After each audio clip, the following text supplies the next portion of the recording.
말고 구독과 좋아요 부탁드려요. 항생제 다음으로 또 많이 질문을 해주신 게 수분밴드 사용법입니다. 자, 질문 한번 보도록 할게요. 네, 이 수분밴드를 붙이고 있다가 밴드가 떨어져서 한 7, 8시간 정도 공기 중에 노출됐는데 딱지가 생성되지 않는지, 그로 인해서 다시 수분밴드를 붙여도 되는지 이런 부분들 문의해 주신 게 있었어요. 사람마다 차이가 있지만 뭐 5일 정도 된 상처의 경우 사용하던 수분밴드가 떨어진 지 7, 8시간 정도 만에 딱지가 생성될 가능성이 조금 적어 보입니다.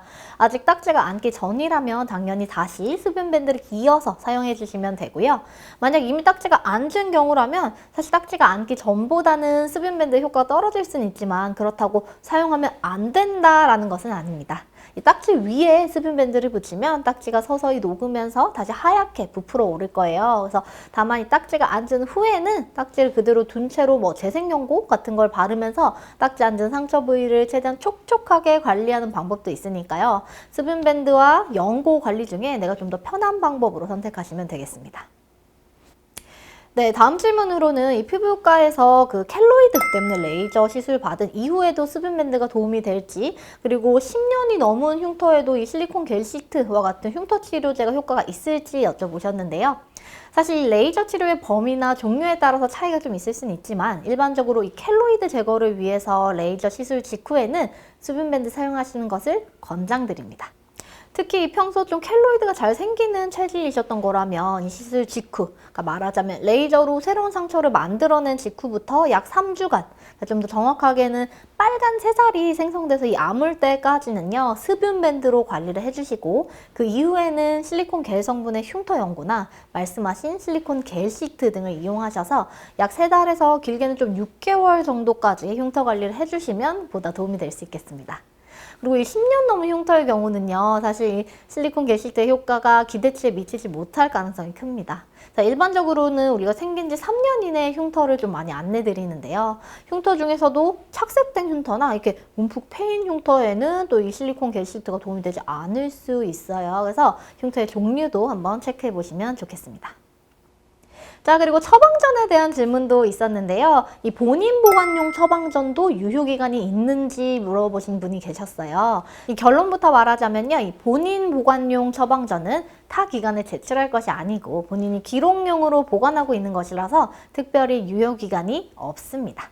자, 이 약국 제출용 처방전의 경우에는 이 해당 처방전을 약국에 내고 말하자면 이 약으로 교환 받으셔야 하는 거잖아요. 그런데 이 진료받은 날로부터 시간이 경과하면 환자분의 상태도 계속 달라질 수가 있는데, 이 처방전에 있는 약이 이 환자분에게 효과를 내고 의미가 있으려면 이 처방전을 받은 날, 즉 이 교부일로부터 이만큼의 기간 내에는 약으로 교환해서 복용하셔야 된다라는 의미로 이 유효기간이 있는 거거든요.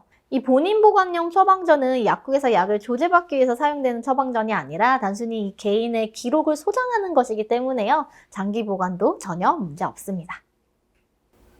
네, 두 번째 질문은요. 좀 오랫동안 항상 같은 약을 꾸준히 처방받아서 드시던 분이 항상 같은 약을 매번 받으니까 한 번에 좀 더 길게 받을 수는 없는지, 최대한 많은 양을 처방받고 싶은데 혹시 뭐 법적으로 정해진 기간이 따로 있는지 여쭤보신 분이 계셨어요. 일단 결론부터 말씀드리면 네, 최대치가 정해져 있습니다. 뭐 법이라기보다는 이 보험과 관련되어서인데요. 약제마다 1회 진료 시 건강보험이 적용될 수 있는 최대 기간들이 정해져 있습니다.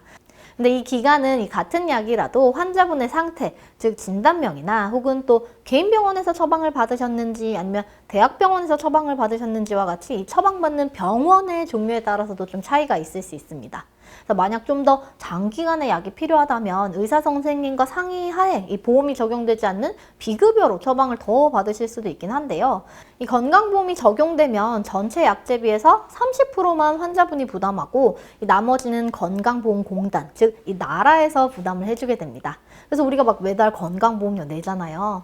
그런데 이 보험이 적용되지 않는 비급여의 경우에는요, 약제비 전액을 환자가 지불해야 하기 때문에 이 환자분의 약값 부담이 좀 커질 수 있겠죠. 또 그리고 현재 질환의 상태가 안정적이지 않고 주기적인 모니터링이 필요한 경우라면 이 비급여이더라도 장기 처방이 어려울 수도 있기 때문에 이 처방받는 기간에 제한을 두기도 합니다. 네, 그래서 이 약의 종류에 따라서 그리고 이 같은 약이라도 환자분의 상태에 따라서 길게 처방받을 수 있는 기간이 달라질 수 있기 때문에 처방해 주시는 의사 선생님과 한번 상의해 보시는 것을 권장드립니다.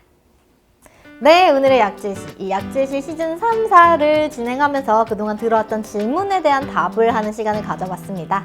이렇게 질문에 답변을 드리고 나니까 조금이나마 여러분들과 소통하는 시간이 되었던 것 같아서 좋은데요. 아마 이 텍스트로 전달된 한정된 정보만으로 이 답변을 드리는 것이었다 보니까 좀 부족하다고 느끼신 부분도 있으실 것 같은데 언제든지 추가 질문은 댓글로 주셔도 좋습니다. 자, 이번 시즌을 새롭게 시작한 지도 얼마 되지 않은 것 같은데 벌써 한 시즌을 마무리하다는 시간 정말 빠르죠? 함께한 시간 동안 여러분들이 더 건강해지는 시간이었기를 기원하면서 전 또 다음 시즌에 도움이 되는 정보들을 전해드릴 수 있도록 하겠습니다. 자, 여러분 다시 만날 날까지 모두 건강하세요. 안녕!